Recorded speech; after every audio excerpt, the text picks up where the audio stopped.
to the Confluential Live. We were just laughing about Adam's squeaky chair. Strong start over here. So thank you so much for joining us this morning. If you're new here, we do this live every week, and it gives us an opportunity to just talk about what we're seeing in the marketplace with our real clients. It's one thing to talk about hypes and trends, and all of those things have a place. But I think that a lot of times we miss of still what's happening in industry. So these are an opportunity for us to have those conversations. The great part about this format is you get to engage, ask questions, and give your opinion too, because it's not so much about what's working for our current clients. It's about knowing that you have options, right, in the marketplace to really own your own technology strategy. So I invite you to kind of test that feature. Just pop where you're joining us from today. We're live on LinkedIn, YouTube, Instagram, and we also do TikTok lives after this. So feel free to join us over there on our profiles as well. So with that, welcome, Adam. Happy Thursday morning here in beautiful Colorado in the States. How are you today? Good. Good morning, good afternoon, good evening, everybody. Glad to be here today. It's a beautiful morning. It's nice and crisp. A little bit chilly almost, so kind of enjoying the fall weather settling in, and glad to be here to talk about ERP and stuff like that today. Yeah, micro moves. You like that? Speaking Yeah. of buzzwords, man, for someone that hates buzzwords so much, I am certainly the queen of making them. So today we're going to talk a little bit about kind of the change of season. See what I did there? In ERP, right? Looking at, are these monolithic implementations still something that your strategy should focus on?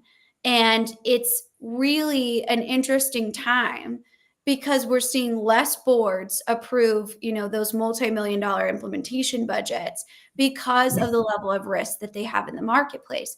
But we're also seeing the rise of kind of these new untested systems that still are kind of coming of age, that nobody, wants to invest in being the first to test them type of thing. And where does really AI and emerging technologies fit in there? So there's a lot going on in the marketplace. So today, hopefully you can take away some tactics to at least settle in on what is your strategy. Because again, doesn't matter what your neighbor's strategy is, your mom's strategy, anything like that. It matters what your strategy is and what's going to provide the best outcome for the business. So I think it's a good place to start. I mean, you've had an entire career on implementing these very large systems. Can you kind of tell us what you're seeing in the marketplace? Are you really seeing a shift away from that, or is that more of just a marketing ploy?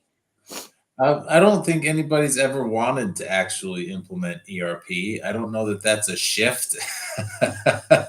To be fair to the topic, but it's kind of something that feels necessary.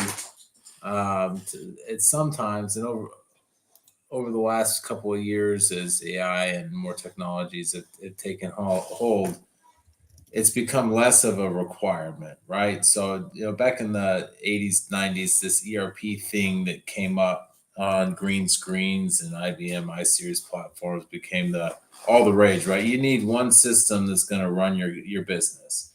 And in that, you had this scenario where one system to run your whole business was quite appealing because systems didn't exist at all before that, right? So let's have one. Let's not have a bunch, and that works and still works for a lot of people.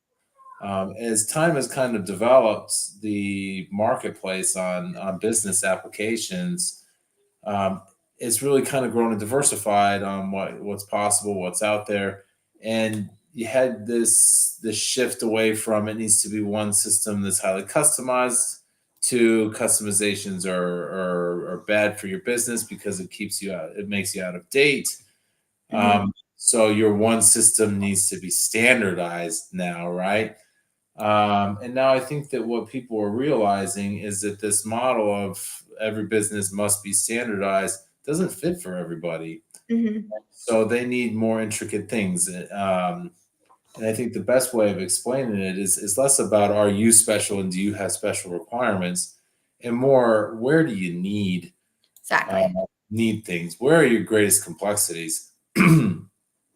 If your greatest complexities are in warehouse management and you need something far more advanced in that space, then focus on that, right? You don't have to buy a whole new ERP to get advanced warehouse management. Um, Absolutely. and you may save a lot of money on ERP by getting something that's scaled back a little bit more, and then oriented more towards the I can do something small here, small and simple, and then I can have focus on spending money in a more targeted fashion. So I think that's kind of over the last couple years has shifted towards that kind of composable ERP that Yeah. allows that level of focus. I also think that the advent of agents coming into the market is also shifting things, right? Now, what are these micro applications that we Right. can start building that serve more very, very specific needs? Mhm. I have one particular task that's unique to us. It's what makes a huge difference. How do I get that into a systematic enablement and use technology for it? So I think those are the types of things that companies are focusing more on these days. And I think that's leading to a bit of a fragmentation in the marketplace, which is fine. There's nothing wrong with that. It's just different, you know? Absolutely. And I think, before we really dive into, the monolithic mindset, because I actually really did name this conversation that on purpose, because we we as businesses don't move in decades anymore, right? It takes quarters, sometimes weeks, right, for these technology systems to produce ROI. And so when we think about the decision makers involved in that, right, we think about a board of directors, we think about shareholders, we think about the executive team. A lot of times, what they're seeing is these newer kind of micro systems being able to produce that speed to value, which is, an implementation methodology that we talk about. So there's this shifting of, oh, maybe this is kind of the way to go to get things done faster and more efficient. But then still, we have this balance of standardization, as you mentioned in that. It's very difficult to have different business units and departments operating on different, SOPs, right? So all kinds of different things going on in the organization. So we're not creating silos. How do you balance that? Like when you go in, are you looking at it and from an assessment standpoint and being like, hey, this is a mature enough operational organization that can handle something like more of a modular based system? Or what does that really look like for your process? Well, it depends on the organization, right? So I have I have clients that are look, we need one system, and we have one system that does all of this. We need to replace one system that does all of this, and that's fine. You know, Mhm. there's nothing wrong with that. I have other clients who are in more of a space of um, I'll give you two different scenarios. One of them is I don't know that we want to build a whole singular system. Our Right. company is a bit more decentralized in the way that it's run, and so having one central ERP actually makes less sense because if we have one, it's still one application amongst many others. So we got to deal with the integrations anyway from Mhm. reporting up to corporate, and we are a bit more unique. So they like this idea of how do I focus on operations or something more like my sales segment or those types of things. And in another case, we have a client who is also in a space where they are going through the big box ERP implementation, and this is something that takes years. And when you take years to do something, the business doesn't want to wait, right? You Mhm. can't tell everybody in the business to wait for value that comes from technology, or they'll go buy it themselves and they'll use it anyway, and IT just won't know, Yeah, right? right, So shadow systems up in here. Yeah, we got to absolutely. talk about just what's a normal response to certain things. You know, it's normal to want to add value to Mhm. your individual department, and it's normal to say, and I need to do that in a way that IT says no. And so how do I do that? There are a lot of different ways that you can do that. Some of them are a bit handier than others, like Mhm. going and buying a new system under the cover Yeah. of darkness, if you Yeah. will. It's not exactly best practice, but there are other ways of saying, I want to implement this. I know that my other system is going to have time to develop, add Mhm. into this after they're done with the ERP, but I can Mhm. start using this now to solve some of my problems and grow into it so that I know how it needs to integrate later, and I'd be first in line on the post ERP phase 2 type Mhm. of thing. So there's always a way around a big box conversation. Yeah. Um, it's just becomes a matter of whether or not that's the best and most appropriate answer. Absolutely. And I see all of these great questions. You can kind of see them on the side here, depending on where you're joining us in audio, video format. So we're going to get to them in a second. But I think before we do, what I want to do real quick, Adam, if it's cool with you, is define micro, right? And I think that helps like set the stage for this. So the way that I see it, and I definitely want to, hear your feedback, is more of the speed to value, lower risk, higher adaptability. And so these could be anything from like microservices to different modular based ERP systems to even I still see micro as best of breed solutions where it's like best in warehouse management, supply chain management, all of those different things in here. And I kind of see it. And I feel like so funny saying this because you've really taught me these analogies. But instead of pouring like a concrete slab, right, as an ERP system, you're laying tiles that you can kind of rearrange and move around the organization that's a bit more flexible. Is that how you would define micro or give us an idea of that? I think that's a great analogy. I like it. For me, it's from a perspective of applications. It's almost like macroeconomics and microeconomics, right? Yeah. So, at the macro level, from an economic scale, we're talking about how countries interact with one another, and how businesses interact with one another, and how that creates a gross domestic products and all of those things. When you get into the more micro level of things, you have a different level of specificity, you have a different level of detail. That's not to say that macroeconomics can't get quite complicated and Mhm. complex. It just focuses on something different. Mhm. Another great analogy that I'm tinkering with right now, you have telescopes that are fantastic for viewing planets. You know what they're really bad at? Viewing stars and galaxies. And vice versa, right? They have a different focus from a perspective of distance and sharpness and clarity and all Mhm. of those things. And so when you're looking at those different types of levels, and maybe it's more like a telescope versus a microscope. I don't know. I'm just starting with this new analogy of mine. But at the end of the day, for me, a macro system is an ERP is more of a macro type of system. It Mhm. operates at a level that ties functional areas together Mhm. that allows you to uh, have a holistic model. And a lot of times that holistic model is necessary no matter what. You still have to have a macro view of your business from an operating model perspective.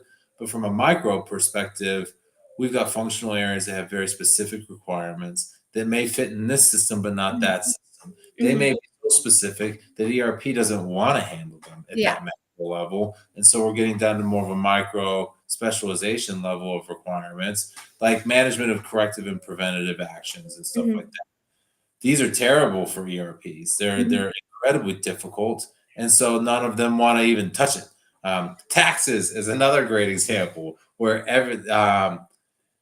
in the U.S. is complicated. You start going abroad, and you start adding value added tax and all the other localities that are engaged in this. You have um, federal level, state level, county level, city level taxes, and there are hundreds of these Absolutely. with them. Yeah.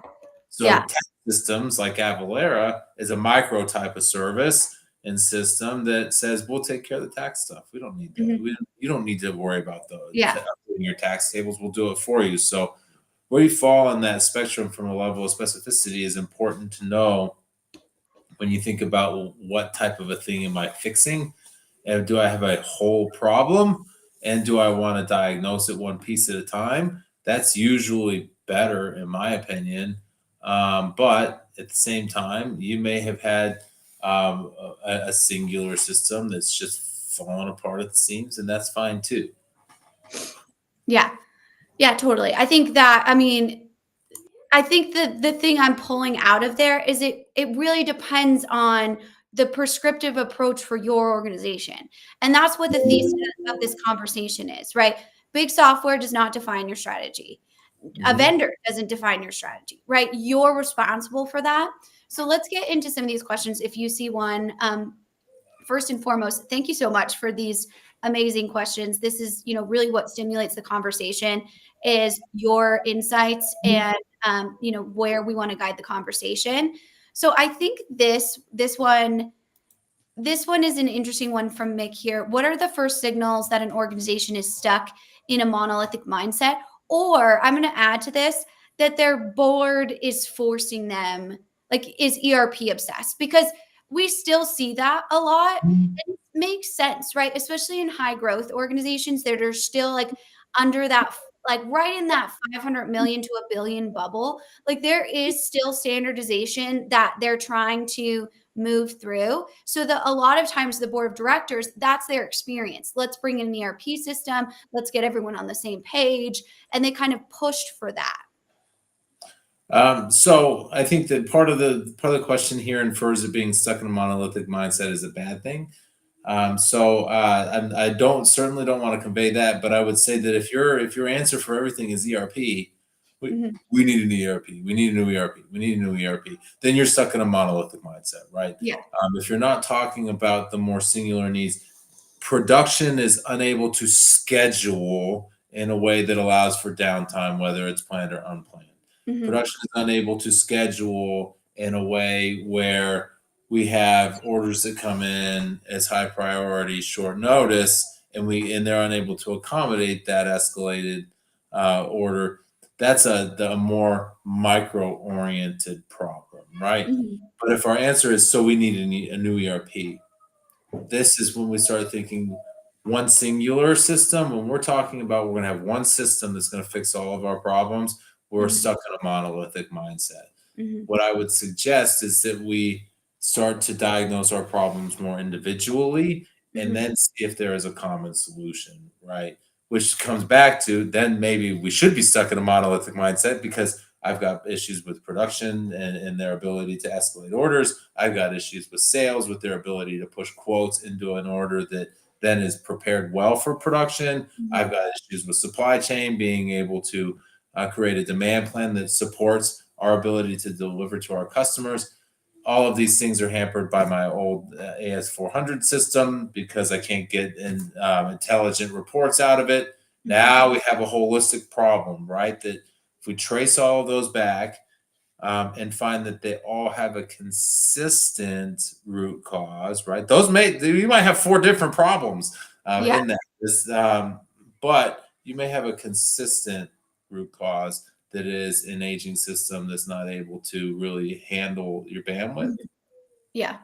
And that is when being stuck in a monolithic mindset could be a good thing, but it has to come back to root cause, right? Because if we're stuck in a monolithic mindset in that way, and we have four different problems that need four different solutions, all we're Yeah. going to do is we're going to buy one that's going to solve none of them. Right.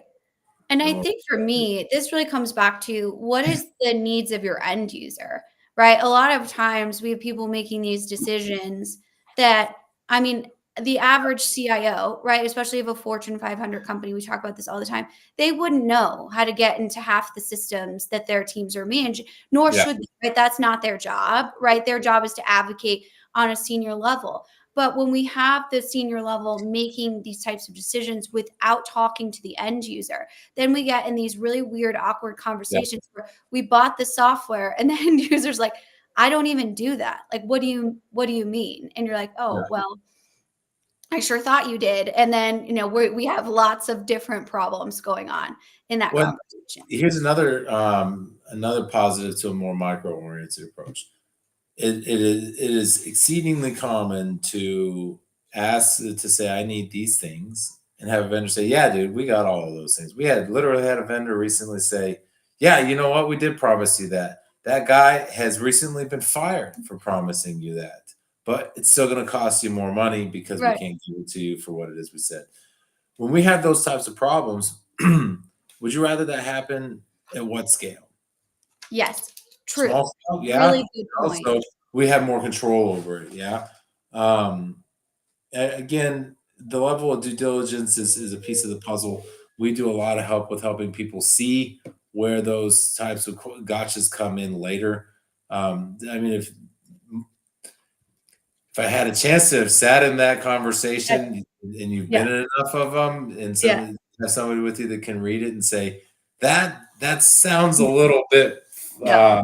that sounds wrong to Yeah. me.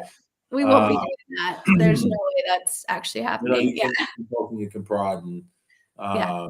and it's I don't know. Anyway, I'm on a loose end right now, but No. This is uh, I mean, so this is, this is a really good question as we go into it. Um, let's get into it is absolutely dangerous to make those assumptions. It's always dangerous to make assumptions when it comes to technology in general. That's why we talk and preach that prescriptive approach. Prescriptive, when I go to the doctor, right, and I have a cold, my medicine is different than Adam's medicine. My body is different than Adam's body. Our dosage is different, right? We're a different size. And so that's what we really talk about. We need someone to evaluate the whole system, the whole body of the organization to do that. So let's go. Do you see one you want? I have two that I like because they kind of go hand in hand. We have one Let's from do that. Avery Kane, Okay. the real challenges in adoption modular design. It's unlearning the cultural dependence on big bang rollouts. How many leaders are willing to give up the illusion of control? Um, Zero. I love this because it just check out Jurassic Park, and Oh, here we go. the Buckle up. illusion is the control is the illusion. We never had control, and that's when people get eaten. But I like this question because it is important to think about this, and it's not uncommon and unnatural to have one solution. It's easier to have one solution. It's easier to think you have one solution as opposed to developing multiples. And as we start to think about that question that Mick has here as well, that goes in well with it. Also, would you rather retrofit your old monolithic system or rebuild from with a micro move approach from scratch? I think this is much more oriented towards a again a prescriptive conversation. What are my problems? But I would much rather take things one bite at a time. Right? You may end up with a monolithic system implementing that one piece at a time. Right? That's not uncommon. As we start thinking about things, what I would rather do is I would rather go area by area so that we can say, what are our problems here and how do we solve them? Let's deploy a team towards that and get them laser focused on it. Mhm. Let's deploy a team towards production. Let's deploy a team towards sales and what their problems are with being able to create an order that is custom oriented towards being able to flow into production. Let's solve those problems at the level that they occur and Yeah. then see what our answers are. I would much rather have Mhm. a scenario where I'm able to sit with my IT PMO and my EPMO and say, here are our 5 problems. Now let's prioritize them. Excuse me. And then be able to say, all right, you know what? We're not going to get to that one right now because we've got 4 other ones that are Yeah. bigger priorities. And now you've got 4 work streams that are adding value and where you can probably implement just as much in 6 months with 4 work streams as you can in 18 months with one huge one. And your risk is mitigated because you have targeted teams and you have a way of prioritizing your approach. So I think that's great, but I mean, almost to play devil's advocate, like I really hear you in this. I feel like people they jump to new solutions way too quickly, right? And a lot of times people are surprised when we come into an organization and we ask very little about like what technology they're wanting. We're more interested in what do you have right now? What are your processes around it? What do your people feel about it? And Mhm. immediately we see this kind of, oh, microservices are the next big thing. So I'm going to go out and I'm going to refit my entire organization for that. Okay, but is that what your organization needs? Or what is your pain points around your legacy system? Do you even know?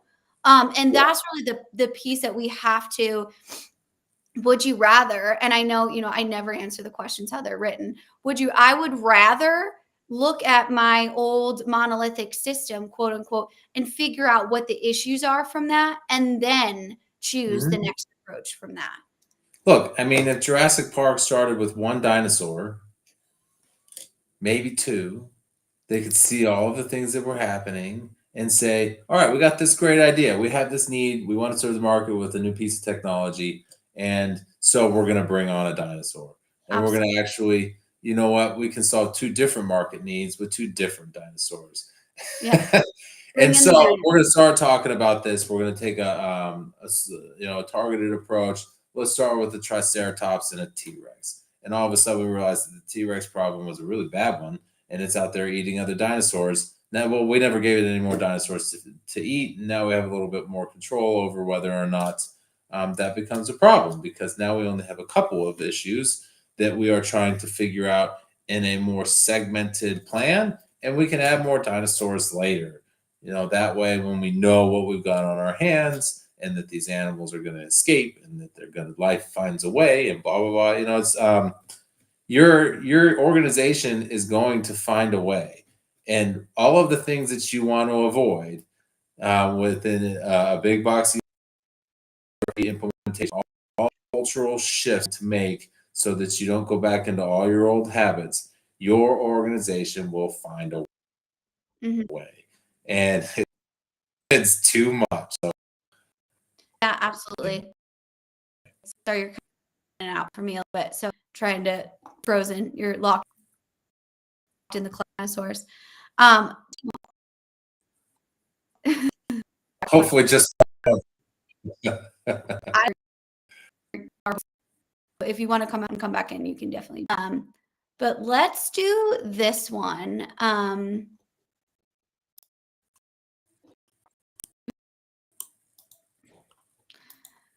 This is a good one. Are made about ERP in theory that aren't necessarily true in practice.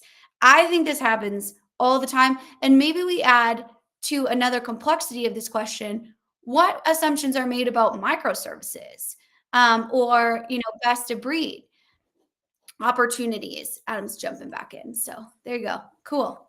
So as we start talking about what assumptions are made about ERP in theory that aren't necessarily true in practice, that it's going to solve all your problems, right? Yeah. That's a good one. Another thing that's an assumption that's made about ERP that I really like, and it's always fun to see who reacts to it this way. It's the CFO approach, which is, this isn't going to make me any money. Your ERP is not going to make you money. I'm gonna just say that right now. It will not make you money. How Yeah. you use it might help you make money better, but you're like the idea of having a return on investment on an ERP that is really oriented towards um, an ROI that's identifiable and attributable directly to the ERP is false. It's Yeah. not. It's not something that you should chase. Maybe if you really got your data in there, you could really figure out exactly how you do it. But would you rather be chasing shadows on where it is, how I measure ROI on my Mhm. ERP, or would you be rather be making money running a Mhm. business, right? Um, so that's one of the biggest ones that I think is important. So when you start thinking, well, if I spend more money, I'll make more money. This isn't an investment in something that's a revenue generator. Exactly. It's Yeah. a cost, and it Fixed is cost. a cost that you will have monthly for the rest of your life. And you probably don't understand how much it costs because it's very difficult to get to the total cost of ownership of these And then types. it'll go up. Exactly. No. And Oh. that, so that is a piece that absolutely needs to be talked about in those assumptions. I'm sorry the stream is lagging a bit.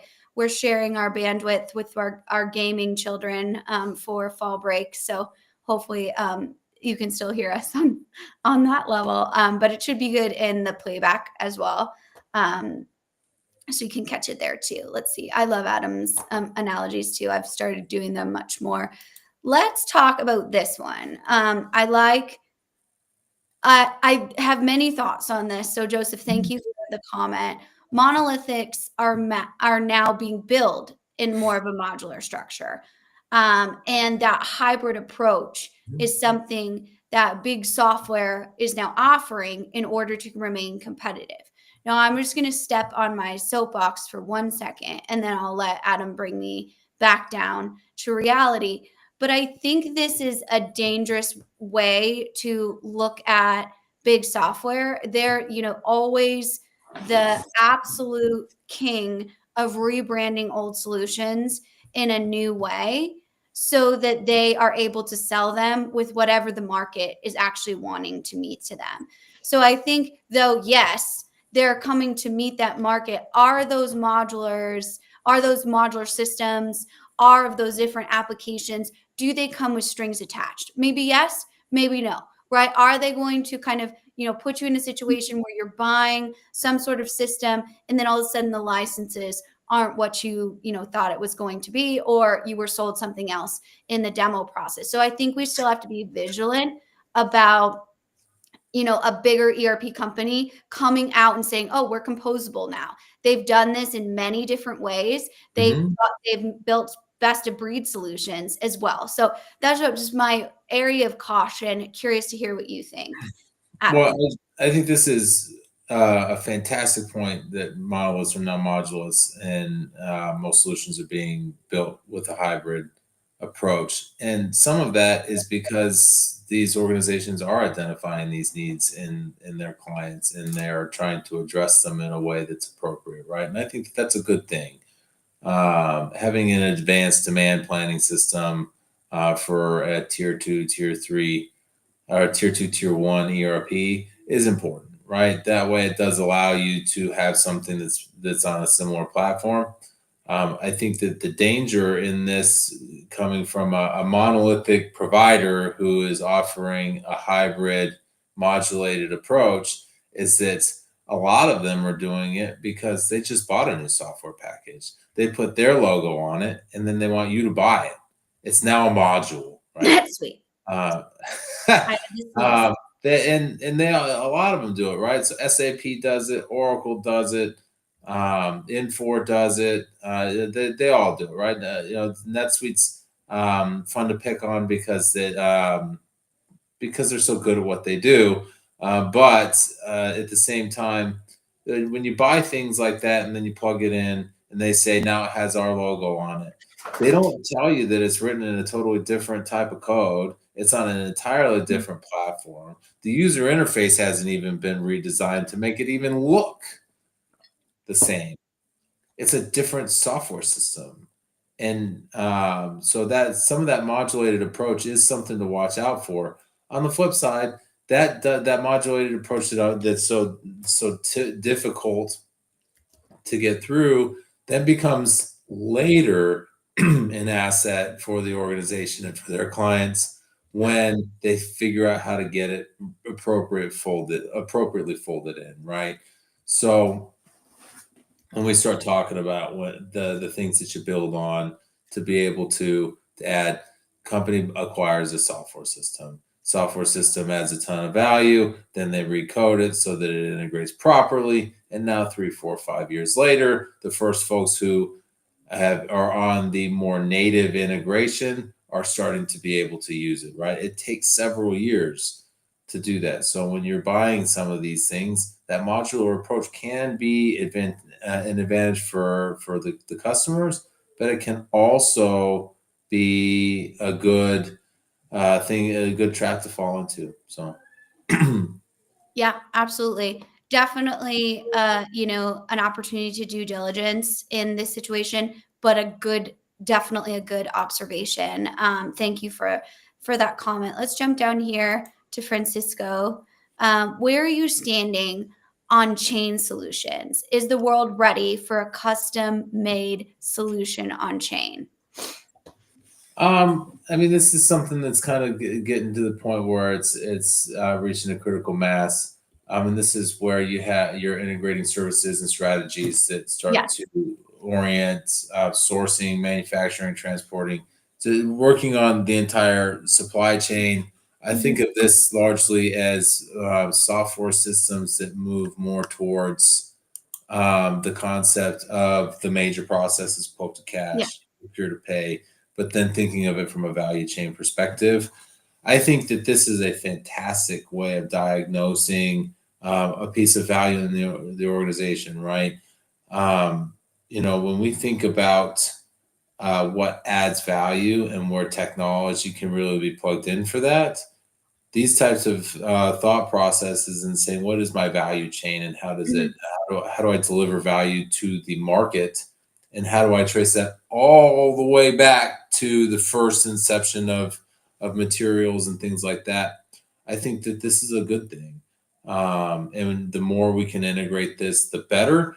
So I like the idea of chain solutions, especially when you start thinking if I take one step at a time, and I have a more micro oriented approach to saying I have one problem that I can solve up front, and then I have a second problem that I can solve with something different.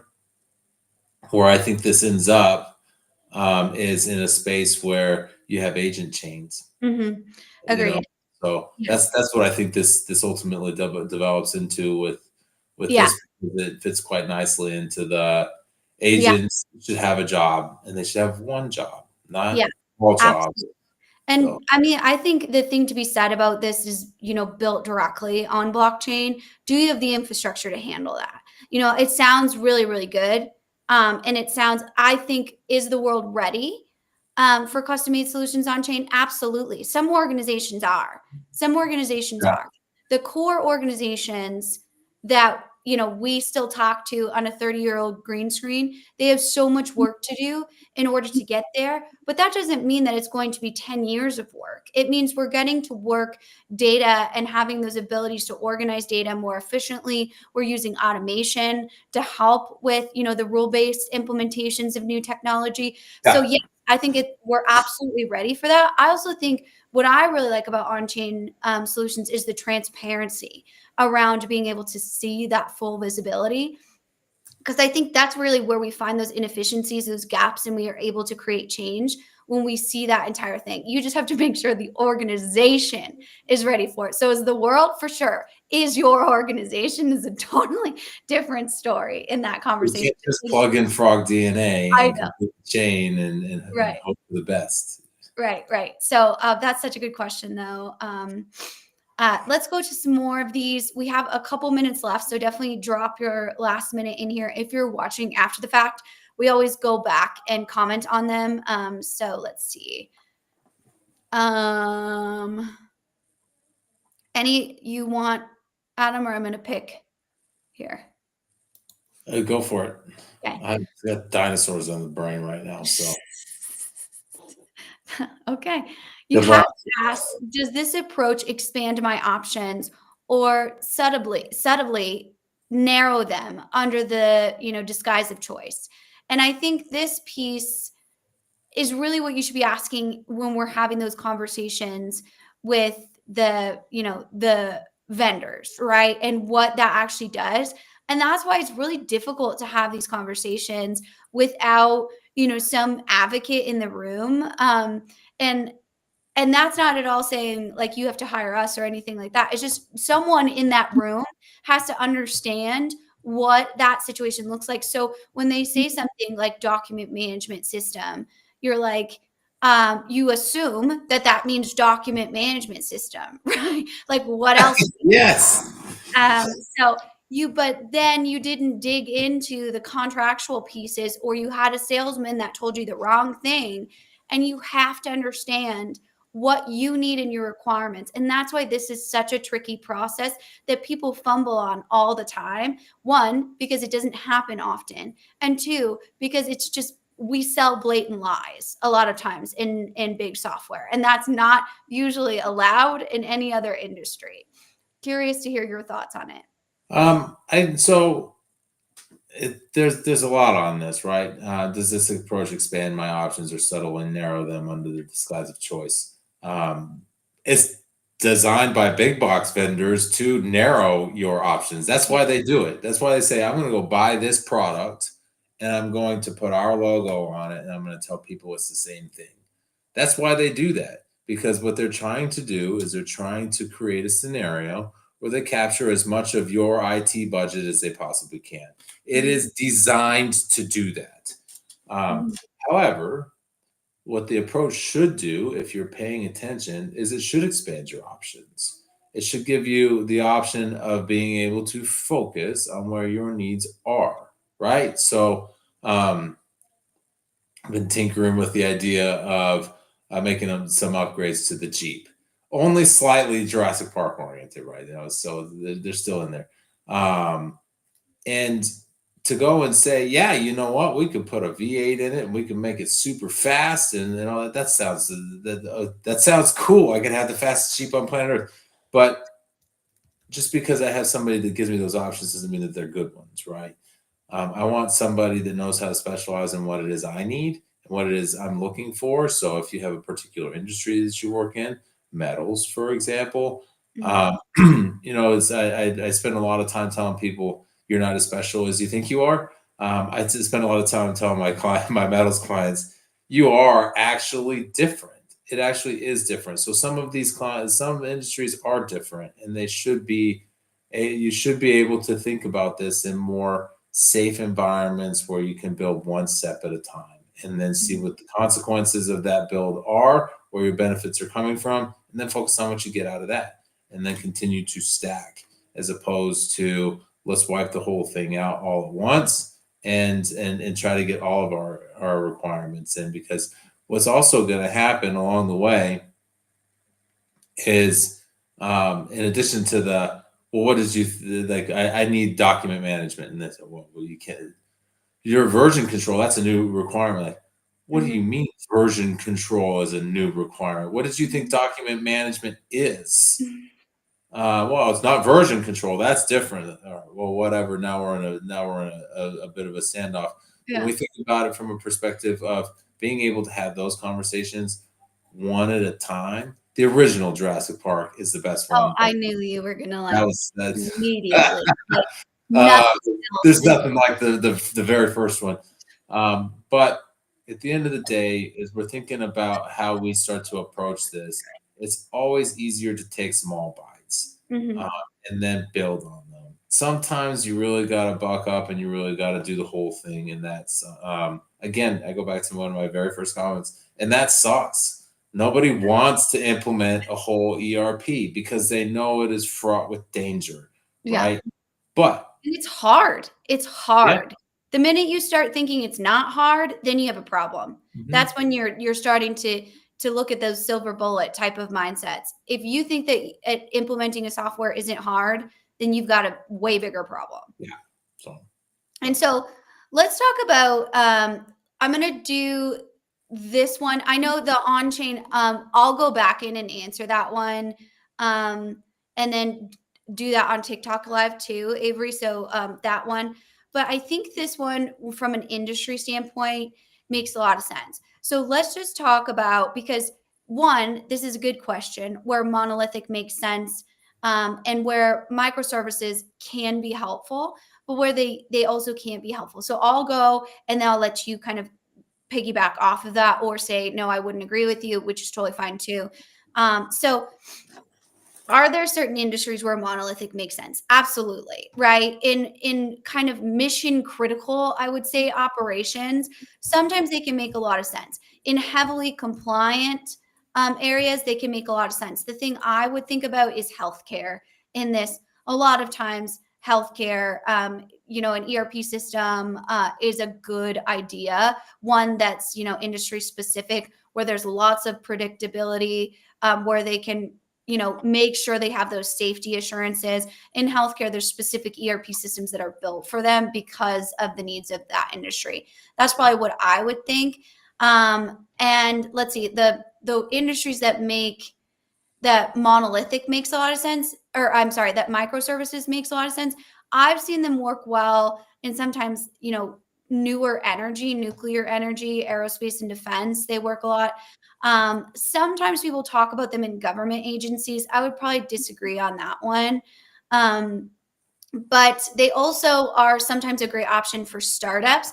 The thing I always caution with startups with smaller environments, yes, they're cheaper. They definitely are. But if you're trying to grow up as an organization and create standardization, that's going to be something you need tight operations and governance around, and an IT team that can manage those. Really, the biggest thing here is remembering that your industry, though it might have specific tools, those tools are going to be more expensive. Those tools are going to be more specialized. Maybe that's a great fit for you. Maybe it is. But your job as the business leader, especially as we see, Adam and I talk to businesses every day that we didn't know existed, right? So especially as we see that the industry just become more specialized. So I'll let you kind of give closing thoughts here, Adam, and then we got to jump. From an industry versus a monolith versus micro perspective, I don't know that it is as industry specific on the whole. Healthcare, med device management, I could agree with that. That might be more because SAP dominates those industries anyway, and so you're going to end up on it no matter what you do. I'm so sorry. Um, yeah, well, but for most of the folks out there that are listening, it's not an industry specific thing, right? It is a business specific thing. I really don't care what other people are doing in your industry. I don't care what system your competitor is using. You want to know why? You may know what system they're using, but you got no idea whether or not it works well for them. And maybe you worked there before, so you got a little bit better idea, but you have no idea whether or not it's actually effective. So the idea that they're using it doesn't mean that they're using it well and getting anything out of it, let alone that they may or may not be using the version that somebody's trying to sell you right now, Absolutely. or Well, or even the software package. You think uh, every single logo slide that you see from a vendor is not designed to say all of these people are using the same software that you are going to buy. mhm, They are all clients that are using some software that is mhm, owned by that company. It may be a logo that is somebody that bought a software package that now your potential vendor bought 10 years ago because they exactly. bought that software system 15 years before that.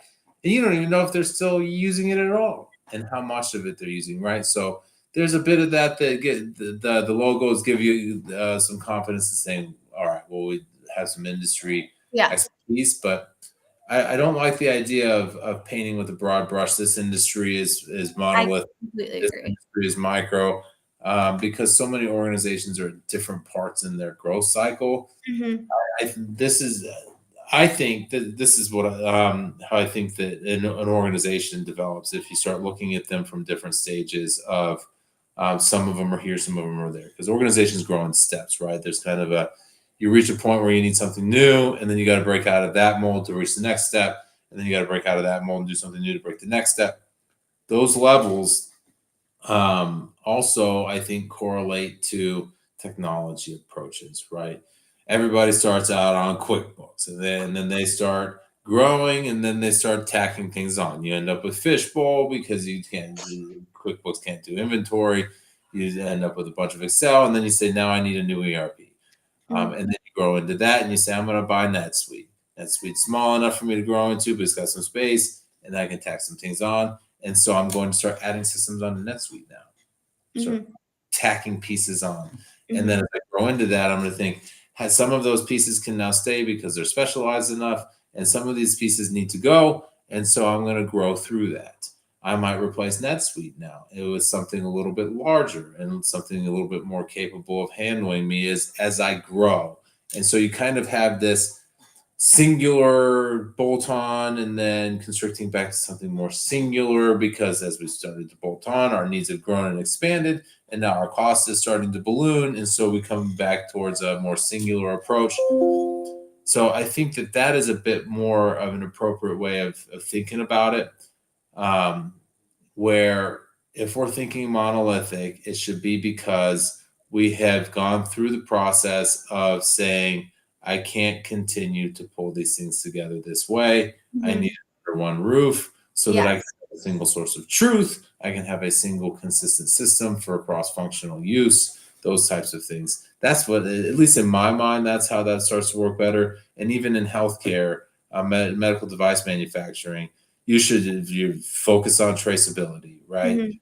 And quality and production. The rest of your systems, at the end of the day, your sales system from a med device perspective is less important. It just Mhm. is, So Absolutely. anyway, Yeah. that's the thing about it. Yeah. And I think that, that's really the thesis of this conversation. It's business specific, period. End of story. Will ERP, die like we've been talking about for 10 years? Maybe. Who cares though, really? Right? It's about what is best for you. Um, so if you want to kind of test your ERP shortlist, I invite you to try River AI, which is our ERP selection tool up here. You can have a conversation with it. It's built on our proprietary data. It's not chat GPT in any way, shape, or form. It's built from our data and our colleagues' data. So it's a great opportunity to start to ask those questions, and a great exercise to go through, like, what are my pain points? Because it asks you those types of things. You look at industry, you look at size, and it's just a great opportunity. It's a totally free tool. So definitely invite you to do that. Thank you for all these amazing questions. As always, we try and do a live every week. Adam will be solo next week because I am out of the office. So he may do it, he may not, but we'll let you know. You can always find us here on LinkedIn and ask questions that way. I'll also be live over on TikTok later today if you want to jump on and join there through my profile. But we appreciate your time today, Adam. Thank you so much to everyone with the fantastic questions. And you know what? Life finds a way, It right? does, and so will your organization. Yeah, So right, right. let's So help calm down. No. let's help it find the right way. Yeah. You know, Amen.